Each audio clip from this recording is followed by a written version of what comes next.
Welcome to the workshop for Little Fish Theatre's production of Where the Lines Are Drawn. My name's Akshay and my pronouns are he, him. Hello, my name's Sydney and my pronouns are she, her. Hi, my name's Robbie and my pronouns are he, him. And my name's Ash. My pronouns are she, her. We're now going to talk about the show. For the workshop, please keep your discussions to what you've seen. We're not going to discuss any of your personal issues or anyone that you might know. When discussing the story and the characters, we must ask you to use respectful language that will not cause harm to anyone else. We will also ask that you do not repeat any of the language that you may have heard during the performance. The information on the screen behind us will be shown again at the end of the workshop. It's from Stop Hate UK. Stop Hate UK is an organisation that supports people who have experienced hate crime. So normally we'd be coming into your school to deliver these workshops, but unfortunately we can't do that at the minute. But in a moment, we're going to ask your teacher to pause the video, not yet though, so you can get into groups or pairs and discuss some of the issues you've seen in the play. When we come back, we're going to ask you to feed back 5 issues from each group. Ready? Okay, pause. Welcome back, and well done for discussing some of these really, really difficult issues. We wish we could hear everything that you have to say. Unfortunately, we can't doing it this way, but we would really love it if you could pop any of these ideas in the evaluation form you will be given by your teacher at the end of the session. I play 3 characters. The first one is Gina. Gina says some really racist, harmful things that are fundamentally untrue. And despite many opportunities to better educate herself, she shows no real desire to change. And unfortunately, a lot of her opinions end up rubbing off onto Megan, her daughter. I also play Chantel, who is a racist bully who ends up attacking Amina for her cultural identity. And lastly, I play Sam, who is on his journey to discovering where he lies on the spectrum of gender, masculinity and sexuality, but it's a really confusing, anxiety-inducing time for him, and because of that he finds it really difficult to talk about his feelings and his emotions. I played 3 characters in the play. First of all, we have Megan, who is desperate to be popular and very easily led. She's also heavily influenced by her mother's racist language, which later affects her relationship with her friend Amina later on in the play. Megan shared something online which she thought would be funny and a joke, when in actual fact it was Islamophobic, it caused harm, and it also could be breaking the law. As well as this, I played Amina's mum, Halima, who challenges any form of prejudice or discrimination, and she encourages other people and her own children to do the same. I also played Perry, who is a sidekick to Ollie, and Perry has deliberate behaviour of homophobia, transphobia, sexism, and other things which we're going to discuss later. I play Neil, who has a disability. Neil has paralysis in his right arm. He suffered a lot of abuse from Ollie and Perry surrounding his disability, and they also mocked his dream of wanting to be a professional football player. He also suffered some abuse from his sister Megan, who was desperately trying to be popular, and this was quite hurtful to Neil. I also play Colin, Megan and Neil's dad, and he spent a lot of his time talking to Megan and Neil's mum Gina about a lot of the problems surrounding her prejudices. I played Amina, who really didn't want to tell her mum about the racist bullying that she was dealing with. She experienced stereotyping and prejudices that later on ended up with cyberbullying, name-calling, verbal abuse, threatening behaviour, and finally a violent attack. After this attack, she went and reported it to the police, but she was still really worried about what the outcome of this would be.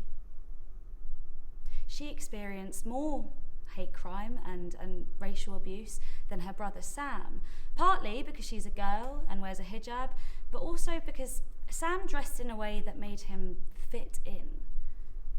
I also played Ollie, sidekick to Perry, who displayed some of the most harmful traits of toxic masculinity, including ableism, racism, sexism, homophobia and transphobia, all of which he defended, saying it was just jokes or banter.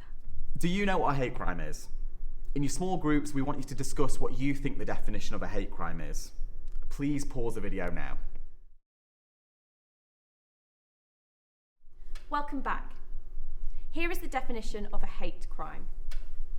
A hate crime is an offence which is perceived by the victim or any other person to be motivated by a hostility or prejudice based on a person's actual or perceived race, faith or religion, sexual orientation, disability or gender identity. In this context, the word perceived means believed to be.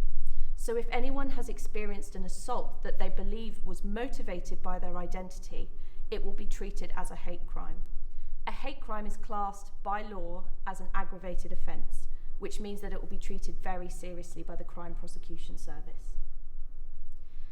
When you look at the diagram, you can see how thoughtlessness, misinformation and intolerance can escalate to prejudice and discrimination, which is really damaging to people's lives and wider communities. This dangerous idea that some groups of people are more important than others can and continues to lead to violence, wars, and even genocide. Genocide is when a particular group of people, an entire group of people, are persecuted, targeted, and killed simply for being who they are. Although hate incidents and hate crimes don't always lead to genocide, genocide cannot happen with the allowance of each of these stages of the diagram, which is why it is so important to challenge and report hate crime every single time. Here's the thing. It is so much easier to challenge and educate people's values and behaviours before it escalates to violence and discrimination. We all need to think before we speak and act and think about how our words and actions can actually enable incidents of hate crime. So, if someone pulls you up on something that you might have said or done, please try not to be defensive, try not to be upset. They're probably just trying to help. Instead, look at it as a really amazing opportunity for you to be the best version of yourself for the people around you. Maybe talk to your friends and see how you all can do things to help actively reduce prejudice and discrimination. So what we need to do now is get back into your small groups and think of 5 questions that you could ask the 4 main young characters: Megan, Neil, Sam, or Amina. Pause the video now.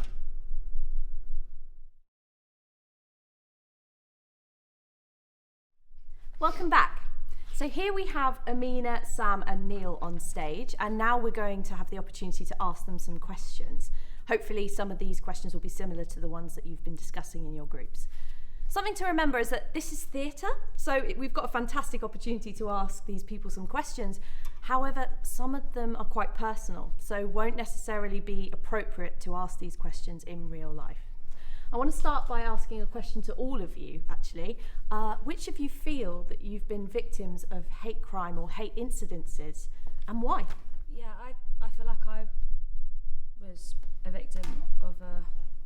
Well, I experienced a hate crime and hate incidents because lots of people, like online and then in real life as well, like said stuff to me because of like where my parents are from, because of like my hijab and stuff like that, and yeah, they were really nasty because of that. So like they were like attacking me for who I am, really. So I think I experienced hate crime. Absolutely. Anyone else like to chip in? I don't think I ever have. Like what happened to me was really, really awful and horrible for her, but like nothing like that has ever happened to me. So I don't think so, no. That's interesting, Neil, because obviously you experienced a lot of comments in the locker room and on the football pitch about your disability and about who you are. So would you consider those comments to be hate incidences? Well, I guess if like what we're saying is like it's because of who I am, then yeah.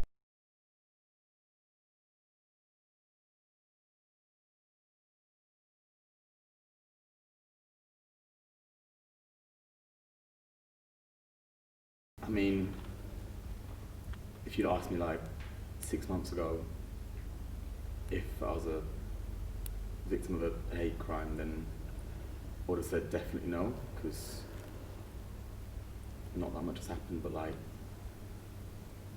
seeing what happened to Amina and reflecting on a few of the things that have been going on for me recently, I think now, yeah, probably. Okay, thank you so much, everyone. We're going to start now by talking to Amina. So, Amina, hi. Hi. Let me start by asking you how easy it was for you to report the hate crime that you experienced. To be honest, it was really difficult because I didn't really know what was going to happen. Like, when I told the school about what happened with Chantel and Nicola outside the shop, it kind of made everything worse. Like, Chantel got even more angry, and it kind of led to worse things. So I was scared, and so I found it really difficult to actually kind of get the kind of, I don't know, courage, I guess, to actually go. And I was a bit worried that they wouldn't believe me and nothing would change and it would just get worse.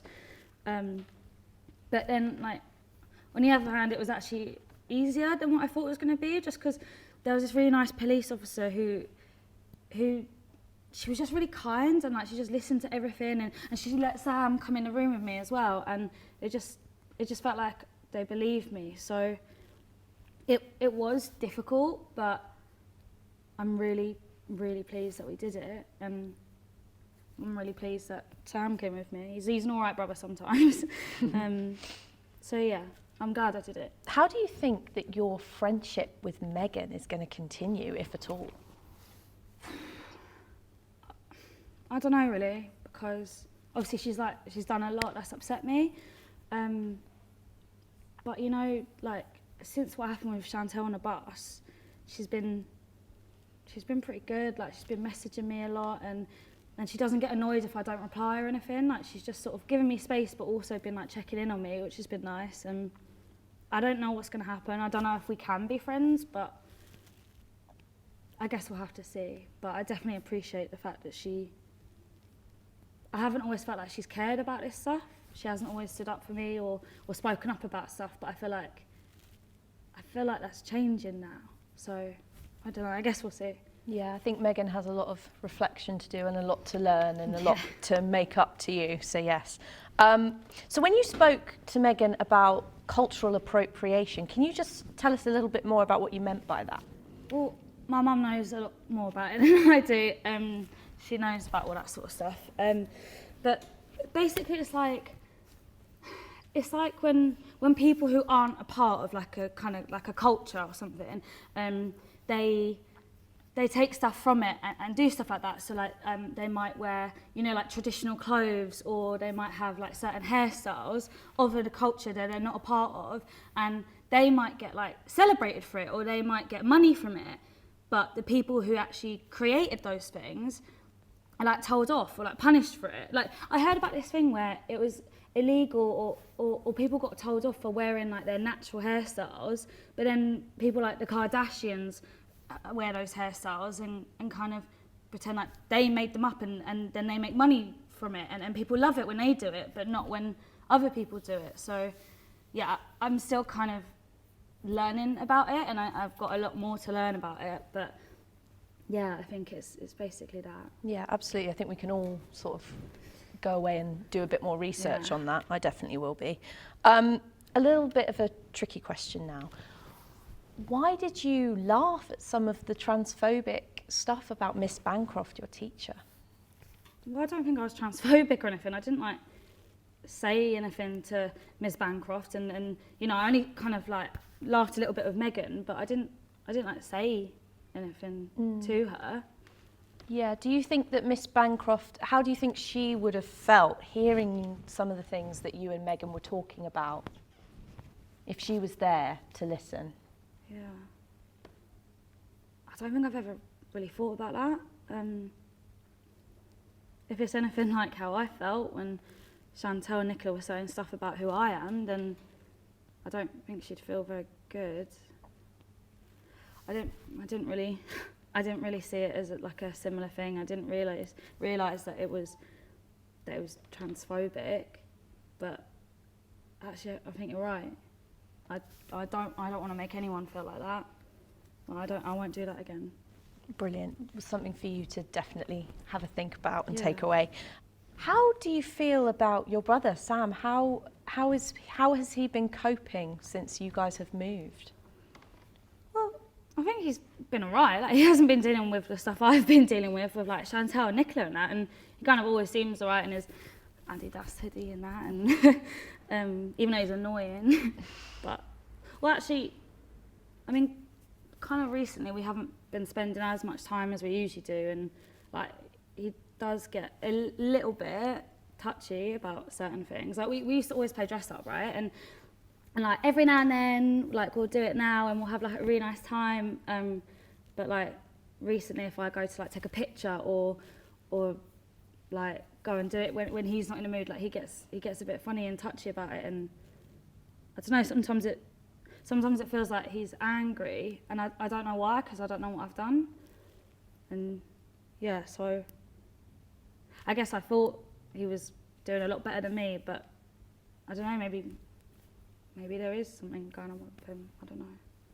All right, thank you so much for talking to me, Amina. So now we're going to have a talk with Sam.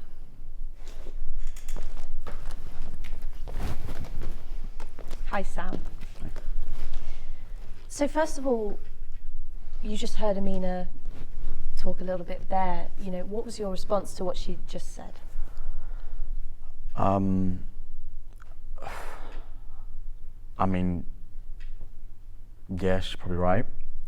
I do feel angry quite a lot. But I think, I hope it's normal, isn't it? I mean, loads of people feel this way at this age, I'm told. So, yeah. So do you feel that there are times at school where you can't be yourself?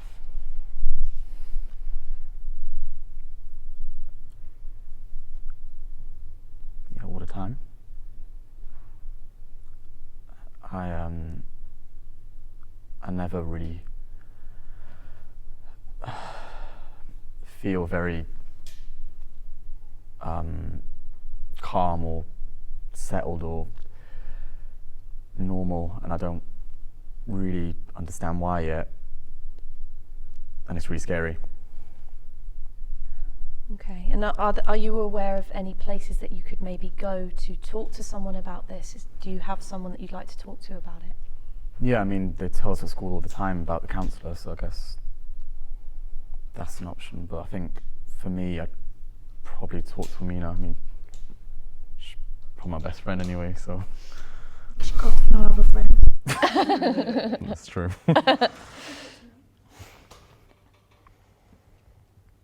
And just thinking a little more about some people that you come across at school, how do you feel about Ollie and Perry? I think they're disgusting. I hate them. I think they're stupid. Like actually stupid little boys who don't understand the damage they cause. You're not alone in thinking that either. Yeah, they've definitely got some growing up to do and some hard looks at themselves. How do you think their behaviour affects, you feeling safe and also you feeling like you can be yourself? I don't really feel like I can be myself, especially not around them, because they're so, I don't know, they only get one thing, I think, but I think also I don't really fully know who I am yet, so yeah, I don't really feel very safe at school or like around the boys and stuff. Mate, I'll back you, whatever it is. Promise. Thanks, man. So you've just heard from Neil there. I've got a little bit of a tricky question to ask you. Why did you feel the need to call Neil names about his disability, and in some cases, you know, attack him because of his disability. No, I feel so bad about that. I really do. I don't even know why I said it. I don't mean it, and I was just so angry and scared in the moment that it felt like it was someone else talking. But it came out my mouth, and I'm so sorry. I don't mean it, and I will never, ever say anything like that again. It's right, mate. I was so in the wrong as well. Like, you said stuff that you didn't mean. I said stuff that I definitely didn't mean. And, do you know what, we can draw a line under it. Like, Ollie and Perry, like, who are they? We can draw a line under it, yeah? I think it's really great that you two have been able to sort that out and have that chat, so well done. Thank you so much, Sam. Now we're going to talk to Neil.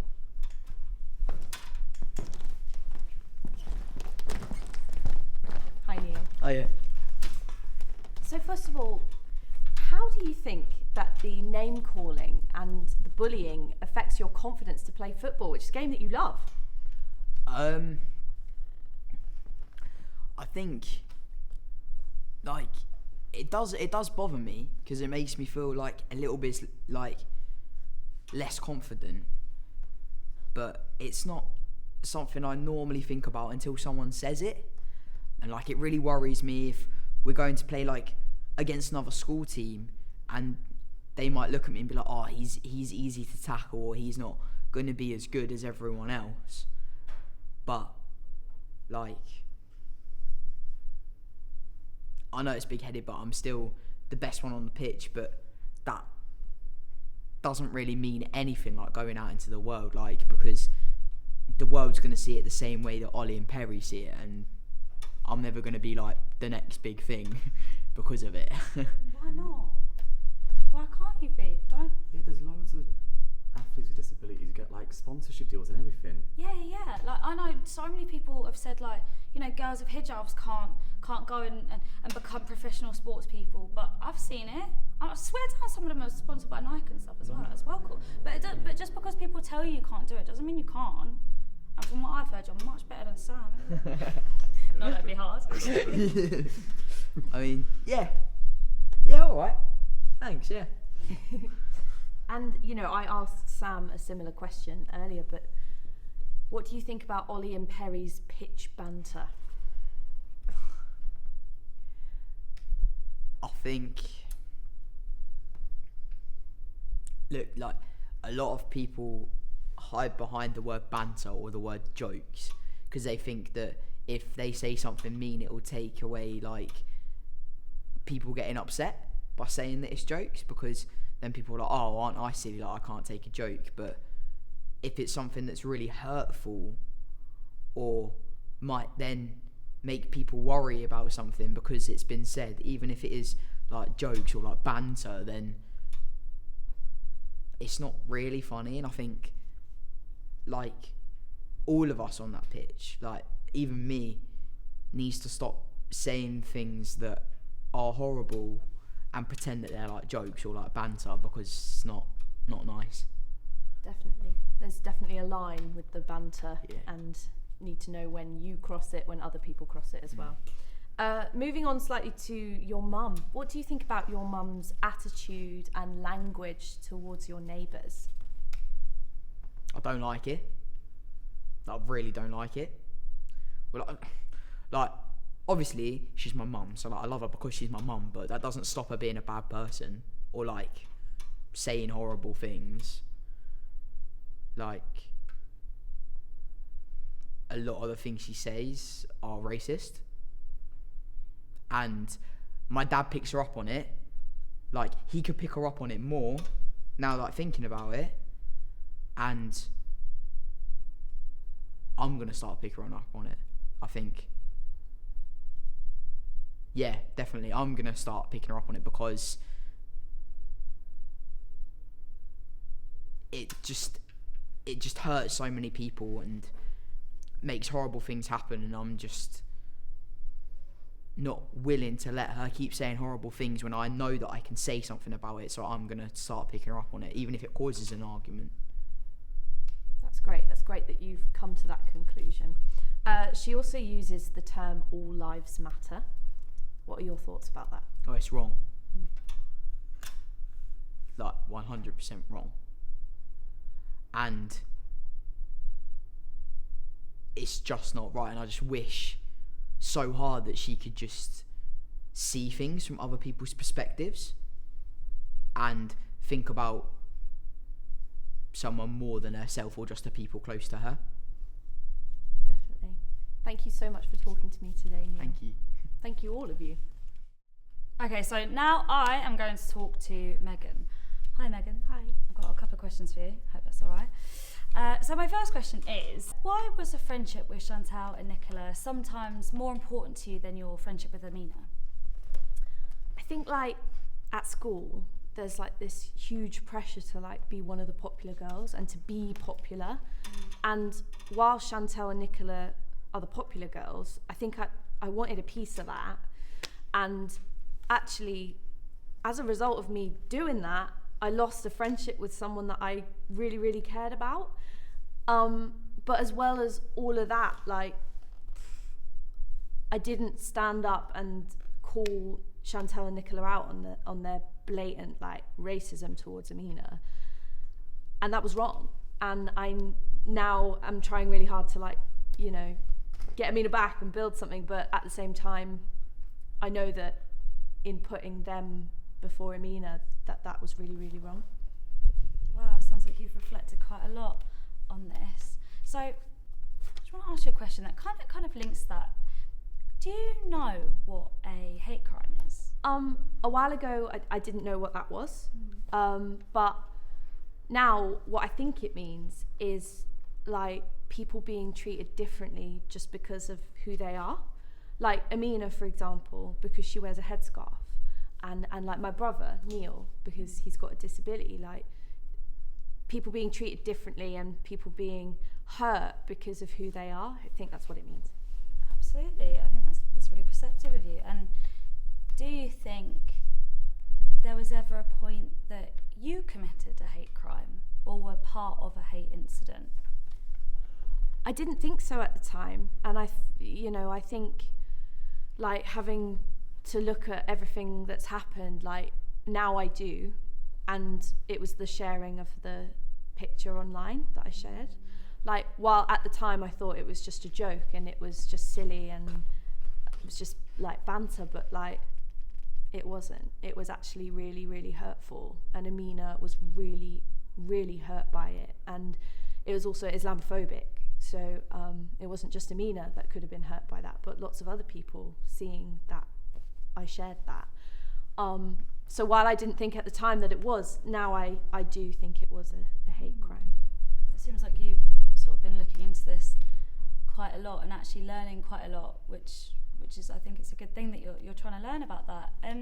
What do you think the impact of all of those situations that you saw or were a part of, what do you think the impact of Amina was with those things?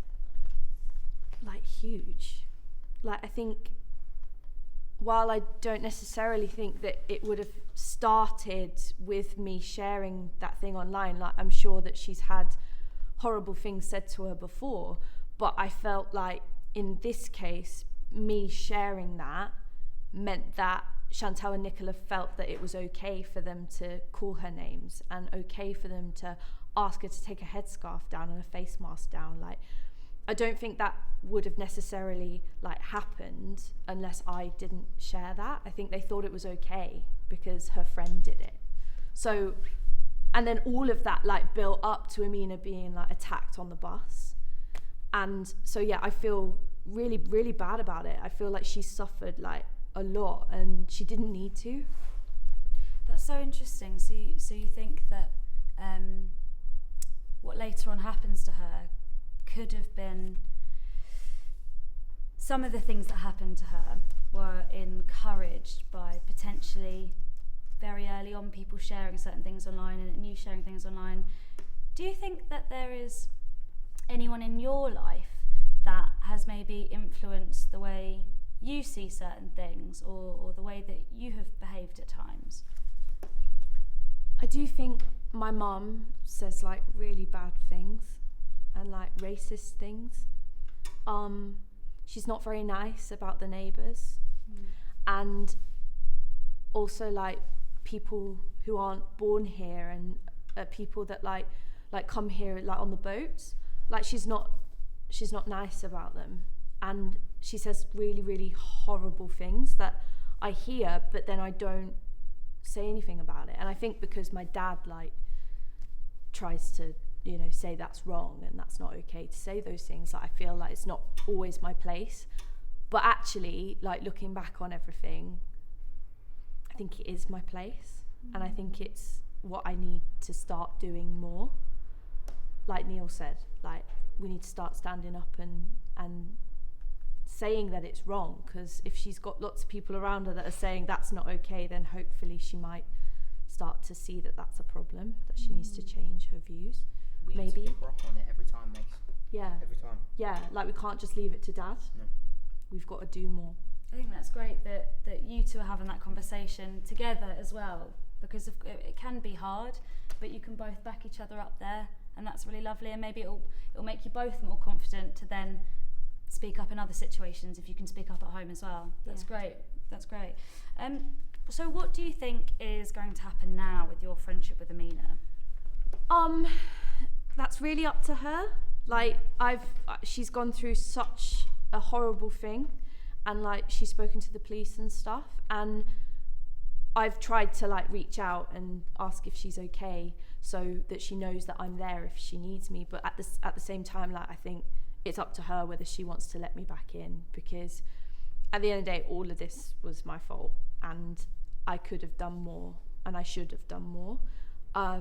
So I wouldn't necessarily blame her if she felt like she didn't want to be friends anymore, but I certainly do, and I know that I need to like do better, and I hope she lets me. I think it's a really mature way of looking at it. Got one last question for you. So obviously you said earlier about speaking up more in situations and talking to your mum a little bit more. Is there anything else that you feel like you would want to do differently moving on from this? I think I need to be more careful about social media stuff. I think I need to be careful about like what I like, who I follow, so that I'm not, you know, surrounded by these images that aren't okay. I also think that like instead of joining in with like banter, like I need to not, and I need to call it out more, and I need to, you know, not worry so much about like being popular and being liked by boys, and like, you know, being liked, and just be like, that's wrong. I think I'd feel a lot better about myself if I went home at the end of the day thinking, okay, I said something today, whereas last time I wouldn't have. Great, thank you, Megan. Thank you for your honesty. That's been a brilliant chat that I've got to have with you. It's really important to remember that although these conversations are really important and they need to be had, not everyone is going to feel comfortable or even safe to have some of these conversations. So it's important to remember that when going out into the real world, where it's not theatre, to respect people's boundaries and not always expect them to answer some questions that can be really, really personal. But thank you all for having those chats with us. At the time of filming, there were 5,346 reported hate crimes in Greenwich alone. In Bexley, the figure was 3,326. Year on year, these figures are rising significantly. The sad fact is, many hate crimes go unreported, and so the real figure is likely to be much, much higher. You can confidentially report hate crimes through Stop Hate UK. The details are on the screen behind me. You can also speak to a teacher. Just remember that teachers may have to speak to someone else to make sure that everything is reported correctly. There's also a confidential phone number that you can call for Stop Hate UK, which is just on the screen there. So, just before you go, I'd like your teacher to hand out some evaluation forms for you to complete. These forms are really, really important to us, and the Little Fish team read every single one and cannot wait to hear your thoughts and opinions. Your feedback is a great help to us to make sure that our shows and our workshops are as good for you as we can possibly make them. They also help us get really important funding so we can continue projects like this. Your teacher will post them or scan them back to us ASAP. In October 2020, Little Fish are running a competition with the prize of an Amazon voucher worth £50. So what we want you to do is we want as many of you as possible to write a follow-up scene to the play that you've just watched. It doesn't have to be very long, it can only be a couple of pages, and we are going to choose some of the best ones to record for our YouTube channel. You don't necessarily need to put your name on it, but please get your parent or carer's permission to do so. All details of how to enter our competition can be found at our website, which is littlefishtheatre.co.uk, or you can type into Google Little Fish Theatre London. Thank you so much from everyone here at Little Fish Theatre, and we cannot wait to be performing in your schools very, very soon. So from all of us, see you later. Thank you. Thank you so much. See ya.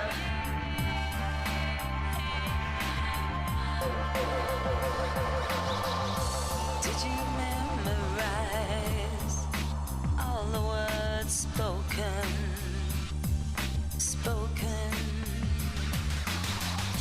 You should know by now, time is only token. Be sober.